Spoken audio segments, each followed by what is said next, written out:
Hello, everyone. I am Karthik Sharma. On behalf of ET Government, the Economic Times, I welcome you all to the ET Government Chai Pe Charcha, a weekly talk show. ET Government Chai Pe Charcha is an interactive program with bureaucrats and high achievers from diverse fields. The High Impact Live weekly show highlights the professional journey of guests, their achievements, and their experiences across their professional career and life. Each week, we interact with a new guest, discussing interesting topics. And this week, our guest is a very special personality, Mr. Sanjay Bhatia, Honorable Lokayukta of Maharashtra. Welcome, sir. Thank you. For the audience, I introduce Mr. Bhatia. Mr. Bhatia is a mechanical engineer and an MBA from Southern Cross University, Australia. He was a Maharashtra cadre IS officer for of 1985 batch in the rank of Chief Secretary of the State and Secretary in Government of India. He has 35 years of experience in serving at various senior levels in the Government of India and the Government of Maharashtra. He superannuated as chairman of Mumbai Port Trust and chairman of Indian Ports Association in July 2020. He has held a number of other important portfolios like vice chairman and managing director of CITCO, which is development of about which is the organization which takes care of development of new towns, airports, and metro. And he was commissioner sales tax Maharashtra, managing director of Maharashtra State Electricity Distribution Company, secretary of Maharashtra State Electricity Board, additional director general of Yashoda, director of heavy industries Government of India, collector at Gadchiroli, chief executive officer at Zilla Parishad Sholapur, and Prant officer at Karveer district Kolhapur, etc. And he has brought transparency reforms in management and HR development in all these organizations with the help of meditation techniques, which we'll be coming to know about it later in the discussion. He has been awarded a number of awards, such as Ananya Award for fighting against corruption, e-governance awards, various, and Rajiv Gandhi Gatiman Prashasan Award, Maha Shilpkar Award, Bloomberg Award, and Traveller Today's Award for contribution to the development of cruise tourism in India. He is a practitioner of heartfulness meditation and has been practicing meditation for the last 20 years. Thank you so much for joining us, Mr. Bhatia. Welcome once again. Thank you. Mr. Bhatia, we can start with your early life, and because I have been following you from several years now, and you have an inspiring journey to tell as a civil servant. I would like to ask you about your early days first and your experience of getting into the services, civil services. Over to you, Mr. Bhatia. So you're going to get me to do my mm, earlier memories. Okay. Uh, I studied from Chandigarh, from Punjab Engineering College, and my father was an IS officer of Haryana cadre. That is where the journey started. Chandigarh, it's a beautiful city, very well planned, and the best thing which I liked about city was the playgrounds, where from school and college after the study would run and play almost on a daily basis. That is why I think Chandigarh maximum cricket and other players. I must have learned there hockey, cricket, football, badminton, squash, skating. So that was my earlier days. After doing my engineering, I working in Engineers India Limited for some time, and then I decided that I need to appear for the civil services. And that is where, in the first attempt, I came into Indian Revenue Income Tax 84 batch, and that is where I found Anuradha. She's 84 batch, and we got married.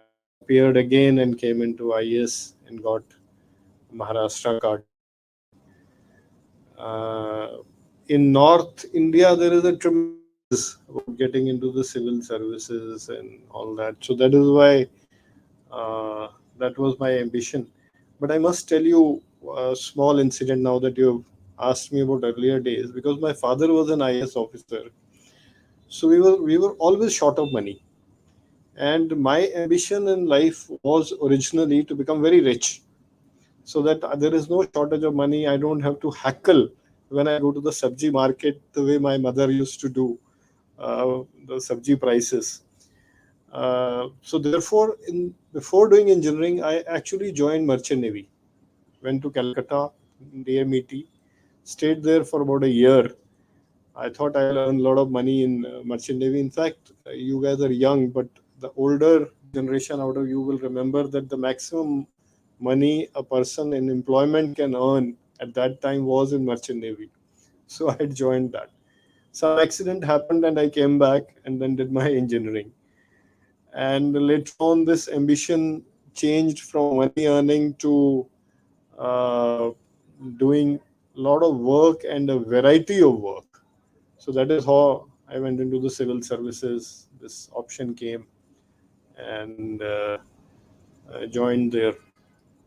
The interested people here would also get to know that I must tell you that I also appeared for all the IIMs before I came into IS, and in the first attempt did not get through any of them, and I was devastated after engineering, not getting into even a single one. And then when I decided that I am appearing for civil services and started preparing for that, I again attempted the IIMs in the second year and got into all of them. So I had a difficult choice at that time to whether to go to IIM Ahmedabad or come to civil services, because the selection took place in both. So that has been my earlier life. And from in the IS, we were all taken to Missouri for in Lal Bahadur Shastri Academy, and it was a beautiful experience. One of the best experiences, that foundation course. In fact, we are all very young at that time, and getting into IS meant we are at the top of the world, and then landing up in Missouri, such fabulous weather and fabulous place, and making friends there. Later on, that friendship, what we call the IS network, which helps tremendously. It's not like an association, that IS association goes together and represents somewhere. It's more like your network, because you have been together for a year in Missouri and lived through that together, and you become very, very close friends. Even today, my batchmates, about 130 of them, are all over the country at the most senior positions. Some of them have retired. So that network has helped me a lot in doing a lot of civil work also. Whenever there was any problem, first thing one would do is ring up a batchmate. There is an issue here. Can you help me resolve? If that guy is in Government of India, then he would help from Government of India. If he's in a state, he would help from that state. That is normally the culture of this network, that you help each other because you become very close friends there. So that is my earlier life. Right, sir, and the rest is history. The years which you did some wonderful work in your professional journey, and we'll come to your professional journey now. And you have rightly mentioned that this connectivity between the batchmates and the IAS officers, and this helps in a lot of positive ways to do a lot of things across the country in the benefit of people, and for good governance. That is very important, and I'll come to the next question. And that question, let's just talk about your professional journey. Got to know, it's great to know that you cracked IIMs and then I this IAS both, and there was a problem of choice, and you chose IAS.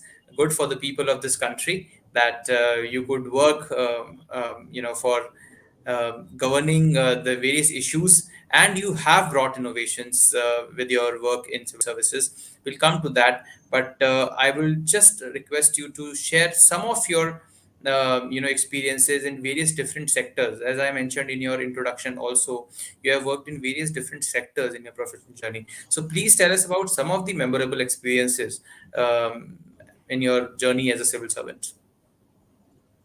Yeah, so Karthik, I'll just come to the memorable events, but you have raised another question. I must tell you the networks I have. I have the income tax network, so IRS Oh, yes. officers in the country, my batchmates, so my wife, my original batchmates, Punjab Engineering College batchmates, then of course the school batchmates. So a set of groups where you belong to, and everyone knows each other. Yes. Uh, regarding real memorable events, it's been a quite a lot for me, and almost every posting was very good, very good. In fact, I don't think anywhere outside IS you get this kind of an experience which I got. In fact, first posting I landed up in the taluka called Karveer in Kolhapur. I don't know whether you've heard. So I was SDO Kolhapur, being extremely hot-blooded and aggressive. In fact, those 2 years I must have conducted about 100 raids. So as an SDO, I would look at what powers does an SDO have, what does he need to look at, how can he fight against someone, how can he help people. So I had prepared a list, big list. I'm talking about the hot-blooded days. Uh, I had a list of about 40 items where you can mention and improve them. So catching trucks, catching unauthorized mining, petrol pumps, whether they are mixtures, then inspecting Talati offices. So many such things. Uh, theaters at that time, visit at night. You can't believe it. I'm talking about that age, 35 years back. You would go and visit the theaters and check whether they are paying the entertainment tax, small theaters in the villages, and whether they say no. So you would catch people like that and put them in action. So those were my first experiences, and subsequently, of course, I have mellowed down quite a bit, and the meditation has helped in that. My second experience was in the younger days was in Aurangabad. In Aurangabad, I went as head co-chief administrator. Now, this was a very creative role, extremely creative. I couldn't even imagine that there is this new city which I am developing, and you think of 5 community centers, 5 new types of gardens, this type of tree plantation, a stadium there, and all those things start coming into place in your presence itself. Normally, what happens is you plan, which has happened to me later. You plan bigger projects, and then by the time your tenure is over, somebody else goes and implements them. But here, uh, the maximum creativity satisfaction came because I could see everything happening right in front of my eyes. And I think that's been one of my favorite postings also, and people in Aurangabad still remember because so many new things were done. And then, of course, yeah, I don't know how many memorable. I have memorable experiences everywhere. CO Solapur. I was CO Zilla Parishad Solapur, which is Okay. all rural development of the district. Now, Hmm. these were the first political lessons for me. CO Okay. Solapur, the Zilla Parishad is like the mini secretariat, mini mantralaya. Like you have cabinet ministers, you have heads there, and you have a president, like the chief minister, and that gives you the experience of the future of the mantralaya. Yes. And Solapur was quite such an experience where I learned about how to deal with. In fact, my hot bloodedness reduced quite a bit because I learned how to communicate with the politicians, how to convince them. In fact, one cannot just say, no, no, this cannot be done. You have to sit down with them, convince them. And I must put this on record that in Maharashtra, the politicians are way better than in other states. And if you sit down with them and you are pure and your integrity is clear and your intentions are good, then if you sit with them and discuss with them, 95% of the time they will get convinced what you are saying. So those were the experiences of Solapur. Now these are all younger day experiences of. Then I went from there as collector Gadchiroli. Now Gadchiroli, the present CBI director Subodh Jaiswal. I was collector and he was the SP. And the two of us, my aggression was together till the collector days. In fact, till I started meditation, this was there. And Subodh, you must have heard about Subodh. He was also very, very aggressive. So two of us, because there was a Naxalite district, and Naxalites would not allow anyone to come, threaten. We got extremely aggressive. There was an election to be held. You were asking for a memorable. Uh, there was this state election taking place in Gadchiroli, and the Naxalites had given a boycott. And in the last earlier elections, every elections they had given a boycott of elections, and the voting percentage would be 3%, 4%, only in urban areas. No voting in the rural areas. So I in fact traveled all over. Subodh also traveled all over. We talked to people. We said, in fact, I threatened also the my talathis and all. We said, if voting doesn't take place in your area, I'm going to suspend you. Plus, I think Subodh also did something similar to his inspectors that voting must take place. So those guys went and convinced the local people there. You won't believe 95% voting with an Naxalite boycott, with their posters all over the jungles and our posters all over the jungle that you must vote. 95% voting. That time, Mr. Session was the chief election commissioner. He became suspicious. He sent an inquiry team that there was a 5% voting which had happened. And now there's Okay. 95% voting. How can this happen? So that inquiry team came and saw that it was an actual this thing. So that was very, very memorable. Uh, in fact, some election observers had come at that time, and it was because if you travel in jeeps, what they do is they put some underground bombs and all, and explosions take place. So everywhere we used to walk along the roads. But some of the election observers were very enthusiastic. They wanted to travel in the jeeps to very, very remote areas. So I and Subodh were telling them, please don't go. It's very, very, it's not good for you. They did not agree. They were senior guys. Later on, I have also done a lot of election duties. So what we did, we said, you can't go just like that. You need to put bulletproof jackets. So the heaviest of the bulletproof jackets were procured for them. So both found the heaviest of the jackets were given to these guys, two or three of them. They wore them, and now we said, you can't go in jeeps. You have to walk. So they had to walk 7-8 kilometers in remote areas. After that, they said we will not uh, go into those. You handle your elections like that. So many such incidents have happened in those younger days. Later on, of course, I started doing my meditation, which started from my MSCB days. I think it was in Government of India when I was in Ministry of Power that I first started with Vipassana meditation. Something happened in my life and took me to a different path completely. What is the purpose of life? What should one do? Why am I alive? Questions came because some deaths took place in the family, and from there the path started, and I did 9 meditations. I'll tell you about that later. You want more memorable incidents, or is this enough? We'll come to them, sir. Because these are I younger think memorable incidents. yes.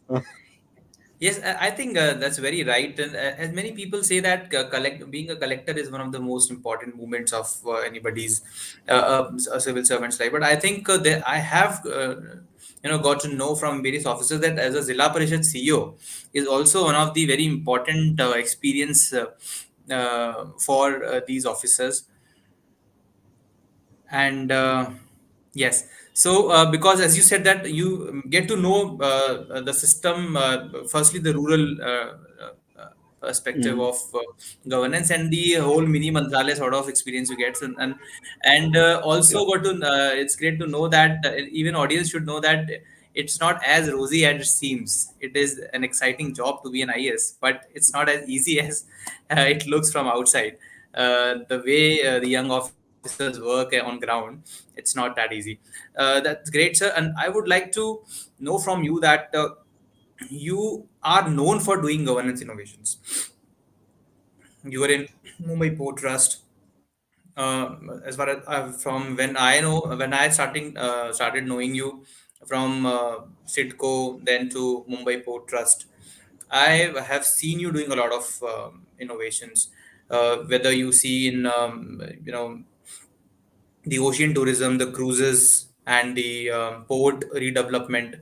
In Sitco also, a lot of urban development innovations you had taken up. So just tell us about some of the innovations, and especially I still remember you always used to emphasize on transparency reforms using technology and governance initiatives. So just tell us about some of these innovations. It would be good for our audience to know about them. Okay, I think innovations happened in almost all the posts because I had a very creative mind, and but the bigger ones started from Electricity Board (MSEB). In the MSEB, there is, you won't believe it. There, when I was secretary there, it was 1,40,000 employees. So if you want to talk to these employees, you have to go on the television and talk to them. You can't interact with them. There was no WhatsApp messages and all that at that time. So we had to prepare films so that we can interact with them. Now, there was at that time a lot of corruption, and I have also come to this conclusion that, how do you hit corruption? If you hit corruption at the time of recruitment itself, then it is successful. If those people have not paid for becoming engineers, or they're not paid for getting recruited, then there is at least one a tendency in them that, yes, I don't need to, I have come on merit, so let others be also, everything happen on merit. So that is the first thing which I remember now in my MSCB days, that we completely outsourced recruitment. Otherwise, in fact, there used to be a joke at that time that uh, for every engineer this was the rate or whatever, and completely outsourced, so that it was done by a third party. Nobody could interfere. By, I think it was the banking agency which we had engaged. And after the recruitment, when we called them for training, there were, I think, every time we recruited about 2,000 people or 1,500. They were so grateful. In fact, they would, even in the training sessions, when I would go and address them, they would say, "Sir, first time this has happened that without making payments and all, we have come." And I believe subsequently that system continued about recruitment. Now, other innovation, I can't call that as my innovation, but whole MSCB, we split it into three parts: the MSCB generation company and distribution company and the transmission company. That hell of a job, because talking to the unions and convincing MSCB was like like a state itself. And the unions, I told you, 1,30,000 employees. You can't fiddle with them. So convincing those guys, that was another. I learned dealing with the union there. And my best lesson there was that everything happens if people start developing trust. And I found that the employees and the officers, starting from MSCB, started developing trust in the government functioning. And that is what I've seen subsequently in Sidco. I've seen that in sales tax also, and in the port also. When the trust develops, then things, then the people also get involved. They themselves want to do the work. So that is how this trust was a thing, which was a good innovation at that time. Uh, Innovation wise, if you ask, then it was in MSCB that I started the meditation for the employees. In fact, I took some of the union leaders with me for Vipassana. Together we had gone.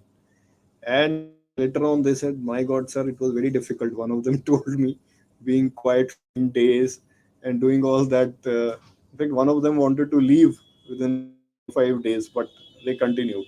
So that was a major innovation. And later on in my career, after MSCB, sales tax, and Sidco port, where everywhere I introduced meditation, I have now come to the conclusion that that is a very good tool for changing the organization culture of a organization. In fact, I made it out that I have done an MBA from Southern Cross University. All in MBA, you are taught change management subjects, how to change organizations, uh, how to go in different line completely. I came to this conclusion that these methods really work. I found that this meditation as a tool worked very, very well. In fact, the people become more creative, they become more loyal to the organization, their integrity improves. So this is a tool which I have used almost everywhere in all the organization. Wherever I go, I myself do meditation and I request the employees and officers. Slowly we introduce, and then some officers become enthusiastic and then they take it forward. You won't believe it. In the port, today also the meditation is going on. Now I have left it about a year and a half now back, but the meditation is going on in the port still. So that is one major innovation there. In sales, the main innovation was the computerization. At that time, everybody was scared about introducing mandatory e-return, mandatory e-return.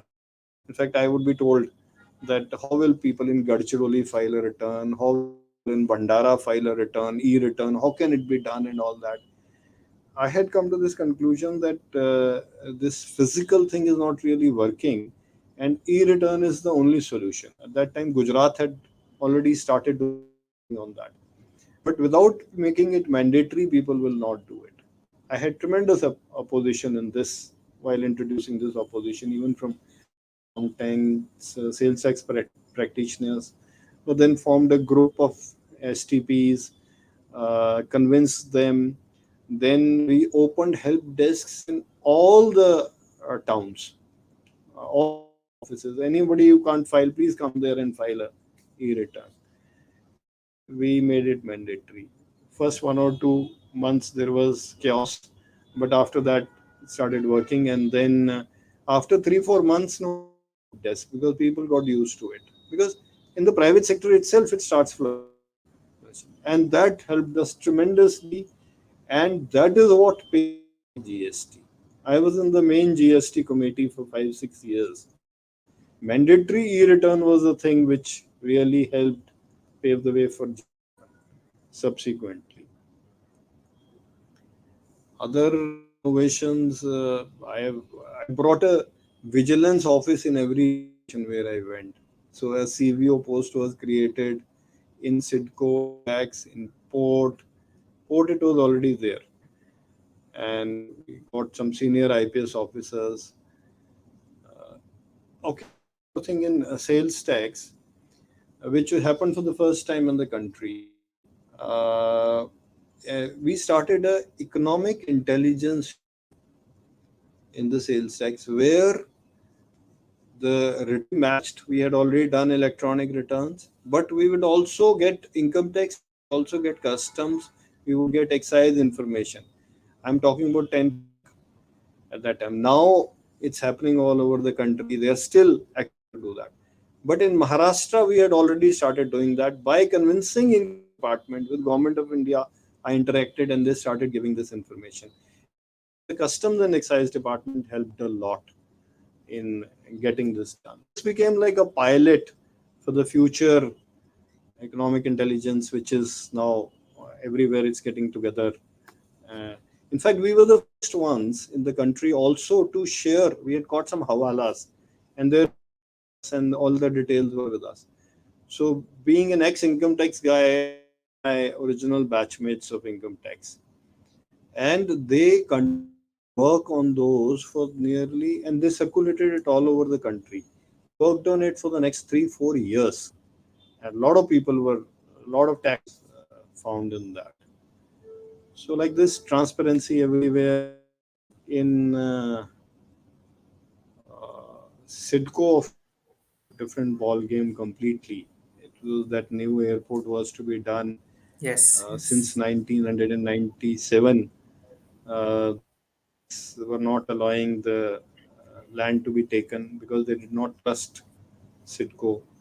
And then we got them a good package. We prepared a participatory sort of a package for them.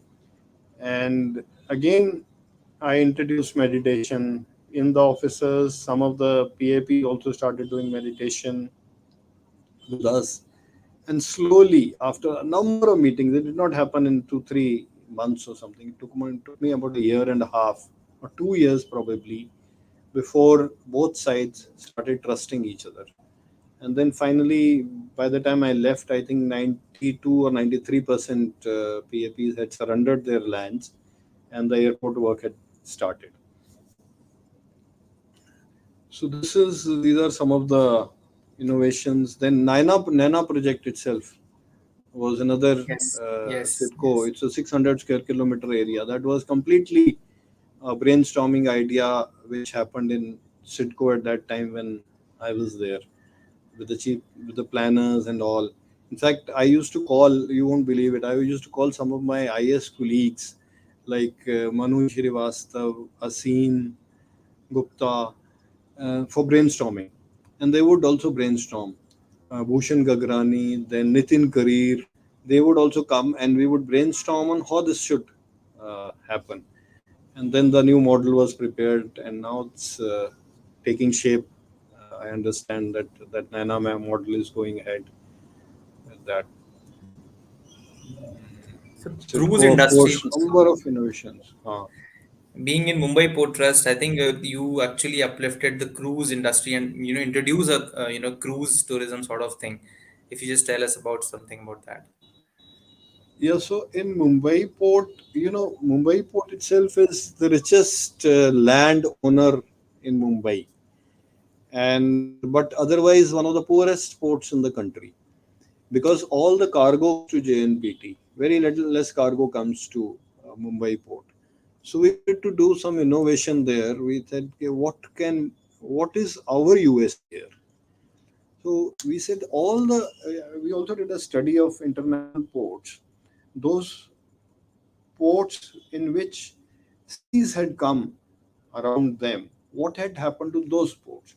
So majority of those ports, like Barcelona and all, had started shifting towards cruise and tourism. So that is how we got this idea. And we said we are going to prepare plans on shifting towards tourism side. Cargo will continue for a particular time or a particular area, but rest of it will be cruise tourism, sea tourism, marina, and all those. So therefore, we prepared about 10 15 projects, and also a huge, very big redevelopment plan has been prepared in Mumbai port for a complete changeover of Mumbai. So in the cruise tourism, also in the beginning there was a lot of opposition. How will cruise come? In fact, it came in 2004 and it had failed. That was a typical. Some ship had come at that time and failed, so it will not come. So, but then efforts at every level, communication, talking to people, convincing them, having help from government of India, preparing. There was a coordination committee which was prepared there between secretary tourism. By that time I had become quite senior, secretary level, so I could interact with the secretaries. So secretary tourism, secretary shipping, there was a joint committee which got prepared. They prepared an action plan. We gave a lot of concessions for people, cruise ships to come here, and that is how the cruise ships started. The domestic cruise tourism started. A domestic terminal was constructed there. An international cruise terminal is under construction here. But in fact, we had reached 300 cruise ships coming to Yes. Mumbai on single day. Sometimes there were four ships coming there. But then COVID came and the whole thing collapsed again. I understand that it's again picking up. Yes, it But is. there's a lot of potential, and I'm sure with this 1 or 2 year gap after that again, when China went ahead and cruise ships. India will also be able to do that, and Mumbai will be always be the center of that. By that time, this international cruise terminal will also be ready, and another year or two, you will again see if the COVID, if the fourth wave doesn't come. I don't know if the fourth Yes. wave comes, what will happen to tourism. But if the fourth wave doesn't come, then cruise tourism is going to be a very, very important sector in Mumbai. So, being a chairman of Indian Ports Association help you in doing these things, innovations in port sector. Yeah, yeah. So I'll tell you what IPA is. IPA is Indian Ports Association. So all ports, all major ports together are represented there, and the senior most port man is made the chairman there, the chairman there.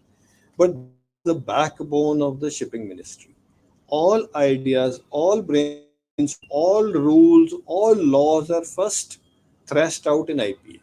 So it helped me tremendously because I had always a mind and an innovative mind. So in fact, if earlier there used to be one storming session in a year, we were having now almost every month.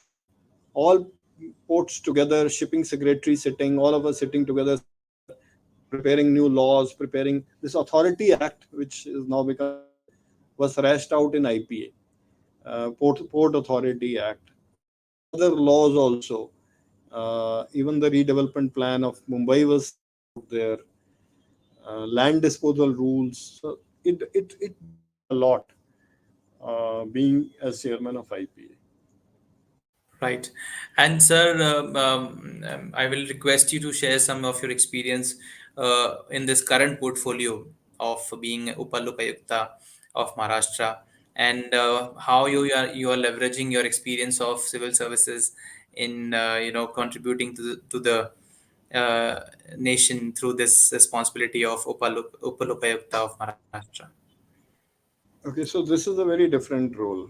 I've got this 5-year assignment to Lokayukta, and the role is like this: that is any complaint against any action taken by a government officer, starting from the lowest to the top minister, a person can make a complaint here to the Uplokayukta or the Lokayukta. Lokayukta is normally a retired chief justice or a retired justice. Justice Kannade is presently the Lokayukta here. He deals with the ministers. If there is a complaint against the ministers, it comes to him. Private municipal commissioners, collectors, and all those complaints normally come to the Uplokayukta. Uh, in the field, when I was there as collector and CO, I remember we used to be very scared of the Uplokayukta because he would, uh, when his hearing would start itself, we would go very deep into that issue and try and resolve it. And I have found that that system continues. We get about 500 complaints in a month. Out of That's that, huge. 100 are no, 100 are bogus or blackmailers or something which we get to know itself, so we don't follow them up. Out of the 400 complaints, about 250 of them ask for a report from the person who's complained against his boss. For example, if the complaint is against a third, we will be asking the collector to come for a hearing, and we give a notice of about a month's time. In a month, he will come for a hearing and explain what is this issue which he has raised. Now, in Maharashtra, the Uploka and Lokayukta is taken very seriously. So, the collector will pay a lot of attention to that issue. 99% of the time, he will resolve the issue. He will come to a conclusion. That fault, he will come and report in the hearing, sir, we have taken this action against this person and the talati. And similarly, if the complaint is against the collector, then we ask the secretary revenue or we ask divisional commissioner to look into it. So out of those 250, uh, 80 to 90% get resolved like this. So justice gets done because of the position of the Lokayukta and Lokayukta there, because he calls them for a hearing. And now the hearings are electronic like this. So you cannot also say I'm not able to reach or anything, because electronically we can keep it anytime.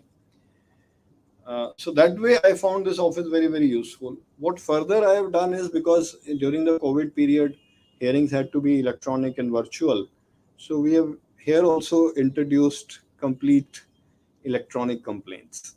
So anybody who has to make a complaint now has to do electronically, and the office of Lokayukta is now completely working on e-office.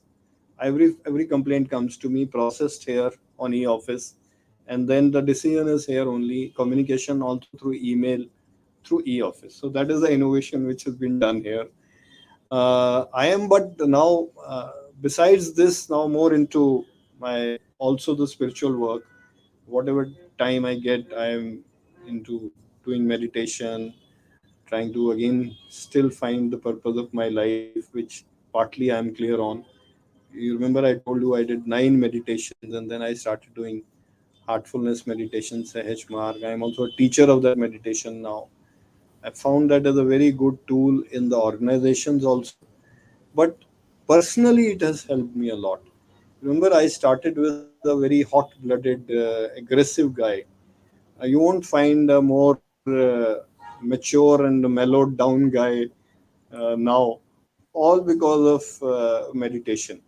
That it has happened that my principles have changed. It was more of a individual performance earlier, and now I believe more in teamwork, empowering people, letting the creativity of everyone flow. Uh, so that is what the focus is on now completely, and also connecting with my real self, and whoever I'm dealing with, connecting with my their real self. So this is a different ball game completely now. So No, the right. It personality actually, has changed. yes, yes, and also it builds an aura, because whenever I have been in your office, there's always been a positive aura sitting, in front of you, and at times you are walking and standing, and so it feels actually very positive being in your office from years. And later on, I got to know that you do meditation. Initially, I didn't know about that, but I used to feel that positivity and that positive vibes always have come. So how people can, uh, in different sectors, in at times, people are not very uh, comfortable taking up such initiative, such things, because people are very busy in their life. How can they take up meditation? Normal people can, if you So just. Karthik, it's very, very simple. In fact, this meditation which I am doing, heartfulness, it's completely experiential. And all the other meditations which I had been doing earlier, except Vipassana, they were more like somebody is telling you something and you're believing it. Here you experience it. So when you experience something very different, experience the peace which you are getting, then you start getting addicted to it, because you want to get into that peaceful mode. You have your own one inner, like inner cave, where you can go anytime at that time and become very happy and very, very peaceful. So what I've seen is that those who start doing taking the sittings, because this meditation is based on yogic transmission, those who take initial sittings, slowly when they start getting experiences, then they get deeper into it. So I would just say that there is a website also. There is a app, Hearts app. Just go to the Hearts app, take 3 sittings from a preceptor, start doing the practice on your own. In every town now there are practitioners and teachers. I am a teacher now of this, and take a sitting, and it's all completely silent. Take a sitting, silent sitting from a preceptor, and slowly you will get into it. Slowly you start experiencing. I think I was very, very fortunate that in my very first sitting, in fact, I didn't tell that memorable event. I was at that time posted in Yashodi as an additional director general, Pune, training, Yes, giving training, and yes. then sent on an election duty to Bagri. It's a little backward district, Charan Singh and their constituency, and there was no guest house also there. So some animal institute was converted into a guest house for me. So that is where the superintendent of police out there, he gave me meditation sittings, and I took about 6 7 sittings. And then if you go, it's only in the later days of the election duty as an observer that you get very much fully involved. In the beginning, it's more touring and going and seeing what is where, so that you get a hang of what is happening. So I had a lot of time. So uh, took sittings from him, and that was there. But I was fortunate that in the very first sitting also, I experienced extreme lightness and peace. After that, a number of sittings. So it's very, very simple. Just go to HeartSap or ring up a preceptor, and one can do this meditation. And I wanted to tell you this. It's very important for today's youngsters. Today's youngsters, including my family youngsters, uh, everyone, and Karthik, I think you are also very young. Uh, this generation has a much better intelligence quotient than my generation. IQ wise, and talent wise, and digitally, you're way ahead of my generation. But the EQ wise, emotional quotient wise, is very low. Somebody praised some a little praise from a colleague, and one is at the top of the list. A little scolding, and you want to go and commit suicide. So this is the type of atmosphere which prevails in this generation today. So this meditation is extremely important for them because it brings calm and peace. So they don't get into extreme behaviors. Uh, I have asked whenever I meet a youngster, I ask them, please, or if I meet an old person like me, then please get your children into it and start doing meditation. My daughters also, they don't do meditation regularly, but whenever they know that there is a problem, they will say, Papa, give me a sitting. So this is how this whole thing is working. But it's a very, very important tool for bringing. I have very recently also been studying some Gyan with one trust in Ahmedabad, and the whole thing is in Gujarati. I use Gujarati to understand that Gyan about how this world was created, its purpose, and all that. Very, very interesting things are happening. Great, and I think our audience, many of them in our audience, would take up meditation, knowing this from you. And I think, as you said, that it also helps in professional journey as well, in taking right decisions and to deal with the situation in a calm and composed manner. That really helps. So, lastly, when we talk about how to perform well and excel in your duties, I'll request you to give a message to the young officers, the young generation, and the various stakeholders of governance on how to excel in governance and know how to contribute their best towards nation building. I request you for your message in last, sir. So there are a few points on this. Uh, I would say that, like I started with my story of being quite aggressive and hot-blooded, in the long run that doesn't work. Enthusiasm works, but teamwork is what is very, very important. Empowering people, decentralization, this helps. Computerization, I found, has helped tremendously. It eases the problems of the common people. So in governance, these things need to be introduced. And then the second thing which I mentioned is, try and introduce things like meditation in every organization, so that people become peaceful, and you will be surprised, they become more loyal to the organization, and they become more loyal to you.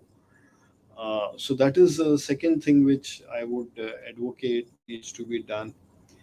Another thing which I have noticed, which has also been my regrets, a little regret, that the tenures of our officers need to be, if they are in the infrastructure sector, minimum 5 years, because you need to see results, and you need to see your plans getting implemented. If they start shifting, then the new guy will come and again start planning something else, and so that in the government, this is a major problem. When the change takes place, the earlier plans, the new guy will first learn the ropes, then he will try to see what the predecessor has done, whether that's good or bad, and then he comes to the conclusion, okay, let me take it forward. By the time he decides that let me take it forward, or I have created this, I want to take it forward, he is shifted. So this is for the government, that these tenures need to be much, much longer for a person to perform. Fortunately, I had long tenures. My sales tax tenure was 6 years. Sitco first tenure 3 years, second tenure 3 years. So 6 years I've done Sitco. Port was also 4.5 years. Fortunately, therefore, I think I was able to really achieve, let things could reach a particular position where they could be carried forward or taken forward, like the airport and all. Airport will come now. Navi Mumbai airport is happening. But that is mainly because this tenure was too long. Another, I would say, now that you are asking me for a message, my lesson to me is that you should always have a very good network of friends and real friends. It always is very helpful, because if there is any problem, in fact, even today, when in the Lokayukta also some issue comes up, because I know the collector and I know those guys, everyone is known. So I would first tell rather than shocking them, I tell my assistant registrar, I have gone through this case. These are the three issues in this. Please ring up later to be prepared on these three issues and come up with the answers on these. So the hearing takes place in 10 minutes. So having your own friend circle network is very, very important. And of course, integrity is the most important thing. Integrity always wins in the long run. In the short run, it appears that corruption works and all, but in the long run, it does not work. I have seen so many examples of that.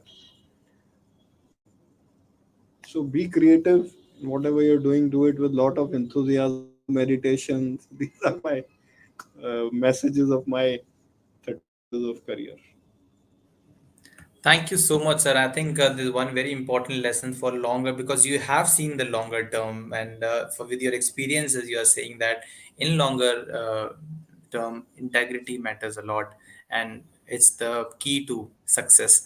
And I think this lesson goes, your lessons from your journey, and this message goes really well to our audience. And we thank you, sir, for being here with us for this Chai Pe Charcha with ET Government. And we thank you for sparing Me time a for tea. us and accepting that invitation. You owe me a tea. Chai. Definitely, sir. That will happen, sir. Yeah. Surely. It will be my pleasure, as always, sir. Thank you so much, sir. ठीक है. Okay. Thank you.